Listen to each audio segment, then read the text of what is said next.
कि सेब का जो गुच्छा होता है ना, उसको सीधे डुबो देते हैं जहरीले रसायन में।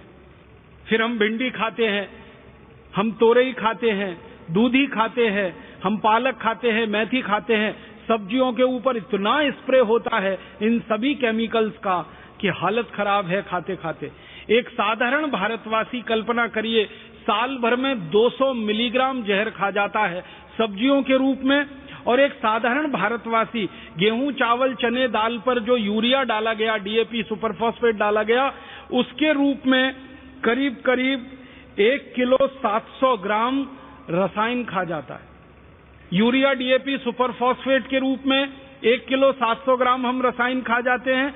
एंडोसल्फान, एल्डी कार्ब, लिंडेन के रूप में 200 ग्राम और खतरनाक जहर खा जाते हैं। माने साल भर में लगभग 2 किलोग्राम जहर हमारे शरीर में जा रहा है। फिर इस जहर को बाहर निकालने के लिए भगवान ने आपका जो तंत्र बना रखा है, उसको क्या अतिरिक्त काम करना पड़ रहा है। और वो काम करते करते आपका तंत्र फेल हो जाए, आपकी किडनी फेल हो जाए, आपका लीवर खराब हो जाए, आपकी जिंदगी बिल्कुल मौत के मुंह में समा जाए, तो कौन जिम्मेदार है उसका?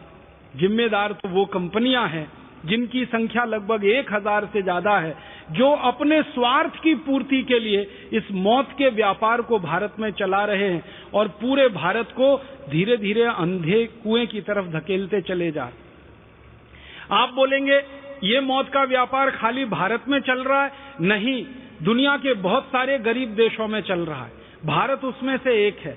हमारा पड़ोसी देश इंडोनेशिया, वहां भी यही मौत का व्यापार चल रहा है। हमारा एक पड़ोसी देश वियतनाम, वहां भी यही मौत का व्यापार चल रहा है। हमारा एक पड़ोसी देश अफ्रीका, वहां भी यही मौत का व्यापार चल रहा है। दुनिया में जो गरीब देश माने जाते हैं, जो विकासशील देश माने जाते हैं, जो अभी तक अमीर नहीं हुए हैं, समृद्धशाली नहीं हुए हैं, ऐसे 150 से ज्यादा देशों में यही मौत का व्यापार चल रहा है। और यही 1000 कंपनियां हैं जिनके नाम हैं, वो इन देशों में भी यही मौत बांट रही हैं।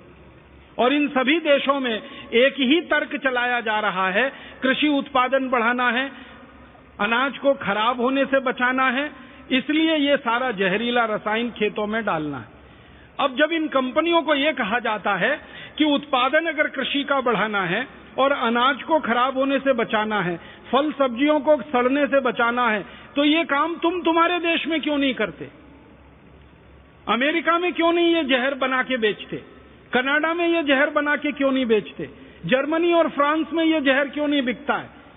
यूरोप के दूसरे देशों में ये जहर क्यों नहीं बिकता है? अगर अन्न का उत्पादन उनको बढ़ाना है भारत जैसे देशों में, तो उनके अपने देश में भी तो अन्न का उत्पादन उनको बढ़ाना होगा। हमारे भोजन को अगर उन्हें बचाना है तो उनके अपने देश में भी होने वाले भोजन को तो बचाना होगा। आप इस बात को समझ लीजिए कि उनके अपने देशों में वो जहर मुक्त खेती करवाते। अमेरिका में और यूरोप के देशों में जो किसान खेत में जहर नहीं डालते, उनको 400% तक सब्सिडी दी जाती है सरकारों की तरफ से। ये 400% सब्सिडी का मतलब आपको समझाना चाहता हूं। अगर कोई किसान अमेरिका और यूरोप में $100 का उत्पादन करे और उस खेत के उत्पादन में वो 1 पैसे का भी जहर ना डाले, यूरिया, डीएपी ना डाले, एंडोसल्फान आदि ना डाले, तो उस किसान के $100 के उत्पादन को सरकार $400 में खरीदती है,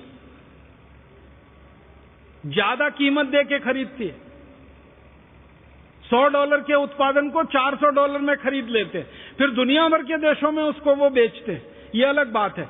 तो अपने देश में यूरोप और अमेरिका के किसानों को वो कहते हैं कि जहर मुक्त खेती करो, विष मुक्त खेती करो, खेत में जहर मत डालो और ज्यादा पैसा ले लो सरकार से। और वही देश की कंपनियां भारत में आकर उल्टा काम करती हैं, जहर युक्त खेती कराती हैं, विष युक्त खेती कराती हैं और हमारे खेतों की धमनियों में, हमारी धरती माता की धमनियों में इतना जहर डलवा दिया है कि आपके खून में, मेरे खून में, भारतवासियों के खून में ये जहर आने लगा है।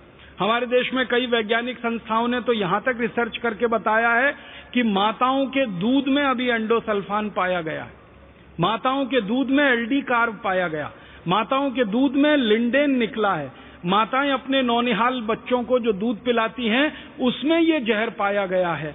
आप सोचिए कि ये जहर कितने बड़े पैमाने पर कितने बड़े स्तर पर हमारे देश के लोगों के स्वास्थ्य के साथ खिलवाड़ कर रहा है। बहुत बड़ा मौत का व्यापार ये हो रहा है। और भारत जैसे देश में जितना ये पैदा कर रहे हैं और खेतों में डलवा रहे हैं, भारत जैसे गरीब देशों के बारे में मैंने जब आंकड़े निकालने की कोशिश की तो भारत जैसे दुनिया के 150 देशों में हर साल करीब 20 लाख मीट्रिक टन ये जहर पैदा करके खेतों में डलवा दिया जाता है। और उन सभी देशों में यही बुरा हाल हो रहा है। सभी गरीब देशों में कैंसर के मरीज बढ़ रहे हैं, सभी गरीब देशों में ये जहर लोगों के खून में बढ़ रहा है और सभी गरीब देशों को ये तकलीफ पैदा करा रहा है। तो आप बोलेंगे क्या करना चाहिए? इसका कोई विकल्प हमें ढूंढना पड़ेगा, इसका कोई रास्ता हमें खोजना पड़ेगा। ये मौत के व्यापार को इस तरह की हम खुली छूट नहीं दे सकते।